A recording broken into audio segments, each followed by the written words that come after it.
said that he's following the directions of the prosecutor right now. And that's where the problem lies. Not in the police, but in the prosecutor and the mayor. Thank you. Mr. Chair. Yeah, I mean, I don't enjoy coming every month and having the same conversation. I don't. But at the same time, you know, you are the enforcement. And if the prosecutor's office, we've invited them for the last 3 or 4 months. I would love to have a prosecutor. Right. Peter Carlisle, I would love to have him up here. And we are, that is actually the plan. I think if Bob were going to be here, that was something that we were going to do, but he asked me to wait until the next meeting. So that was one of the things I was going to say, is we are still going to have a prosecutor coming. And so I'm glad to hear the police officers say that they are doing more arrests. I mean, I think in terms of what your question was, and just to sort of pick up on that, is how do you decide when you cite somebody versus when you arrest somebody? Is there some kind of a formula that, you know, 2 citations equals an arrest, or 2 warnings equals a citation? Is there some sort of strict guideline that you follow to do that? It's not a strict guideline, but it is a suggested guideline, and we work with the prosecutor's office in order to get something that would be defendable in court. So because it's a new law that just came in September, what we had to do is make sure everybody understood it. So giving 2 written warnings is one way that if they said, I didn't know, we can say, but you were warned on these dates. And then to give a citation on top, and then 2 citations, just to be as fair as we could be. After the 2 citations, at that point, we're more likely to make an arrest. I guess the other question is, if this Bill 2 were to pass, which I see Councilmember Dejoux, would that help solve your problem about whether it's from 10 p.m. to 5 a.m.? Would that close up some of the loopholes in the current law? It's interesting, and I'm going to echo what the chief said, because Councilmember Dejoux was there for that meeting. And the chief's position is, and I'm going to take it also, is that the laws are made and we enforce them. And laws should be made to be fair and equitable for everybody. When the laws are made, then they pinpoint a certain group, and that's a civil rights violation. And we really can't enforce something that would go in that direction. Commenting on the laws as they're being made really isn't our position. It's for maybe some other people in the group. But I will also just say, if I might, that the mayor is sensitive to this situation also. And we do have meetings almost weekly relating to not just Waikiki, but a lot of different areas where people are in violation of the camping ordinance. But I mean, doesn't that somewhat beg the question? Because I mean, I thought that part of the problem we're hearing is that people are slipping through the cracks because of the 10 p.m. to 5 a.m. And so it would seem to me that if the policymakers wanted to propose a bill like Bill 2, wouldn't the police department be the obvious logical people to ask for input, to say, hey, if we pass this law, is that going to make it easier for you guys to enforce it? Isn't that a legitimate question? There needs to be a separation, and I think what you're really looking for would be the Corporation Council, that if they pass a law that's illegal, then they could say how the policemen are going to work it, and then also the prosecutor's office, who are the ones who are going to go to court with it, things of that nature. Okay. Other members' questions? Les? I think we can carry on with the homeless policy later on during the meeting. I think we spent some time on it now. There's some other things I'd like to bring up to get a little off track here. You have other issues for the police? Yeah, please? yes.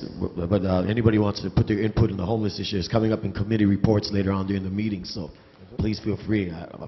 Anyway, what I want to talk to you is there seems to be a problem with the streets by the Miley Sky Court. Down that area, there's a couple of streets, I can't think of the names of it offhand right now, but they have the tree pod parking.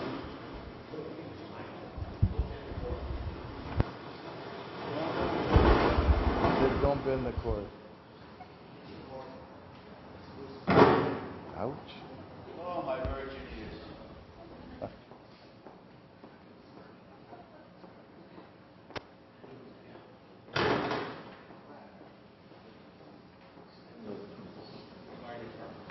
I'm sorry, the streets by the Miley Court. And what's the violation?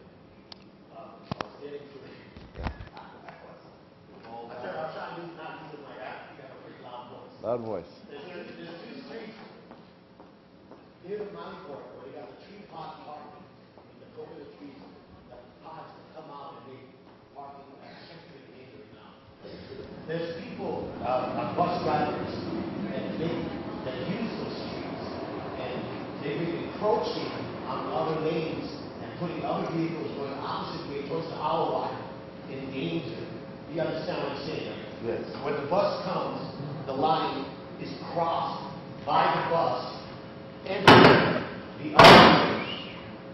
the other lane of the oncoming traffic, heading northward towards the hour, making it a dangerous situation. And it happens every morning and every day. I don't know if we're going to have to maybe get a resolution with the board to ask the bus drivers not to use that road.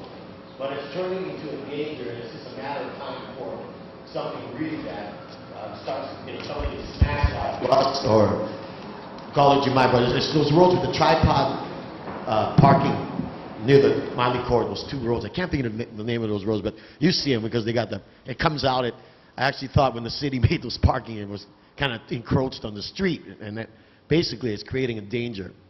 Another thing is on the McCully and Kalakaua Boulevard, as you're turning to the old site of Eggs and Things, it says right there on the sign, do not block the intersection. And it's plain as day.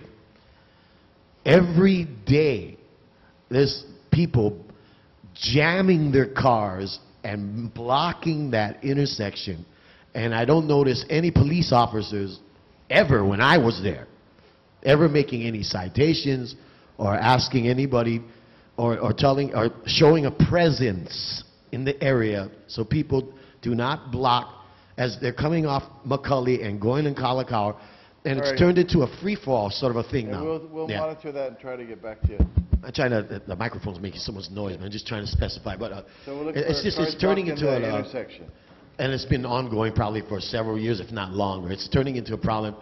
That's another hotspot. Another thing I want to bring up too, this is all the residents that told me, is there's disappearing parking stalls. I don't know if you're the one to address, but I'll say it real fast before I hand the mic over to our chair, that we had parking stalls on the street that are marked with white lines. In fact, and the police officers are right there to catch people running through the stoplight, which I really love. You guys are doing a fine job. But now there's somebody or whoever it is taking away stalls. There's 3 or 4 stalls that have been taken away, somebody painted black, without notifying the board or the residents in the district, and parking is being taken away without asking or looking at the district, wondering if the parking is really needed, or asking for some resident input.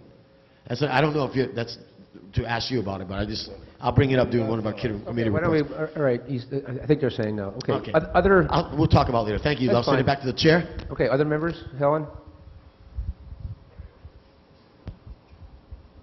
Okay, I have 3 different things that I'm really concerned about, and they're involved with noise. The loud mufflers are unreal, and the motorcycles, I mean, they're cruising, not cruising, they're roaring down out along the boulevard all the time of the day and night. I live about a block away from there, and it's all night long.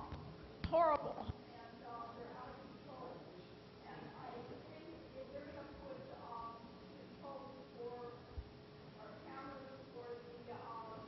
Cars going through red lights, I think we need to also handle the noise. It's horrible.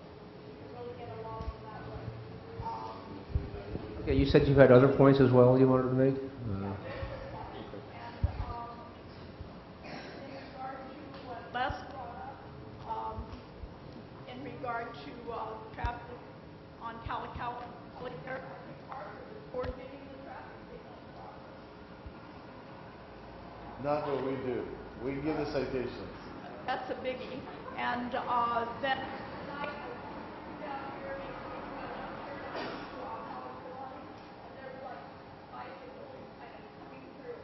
Neither one of them had a light on. And it was so dangerous. They need to have lights at night. All right? Okay. Okay, any other members or anybody in the audience, ma'am? I'm sorry.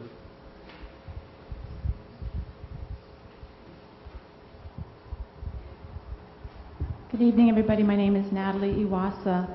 This board passed the bicycle safety resolution about a year ago, and I'd like to make just a few comments, and I have a request for the HPD.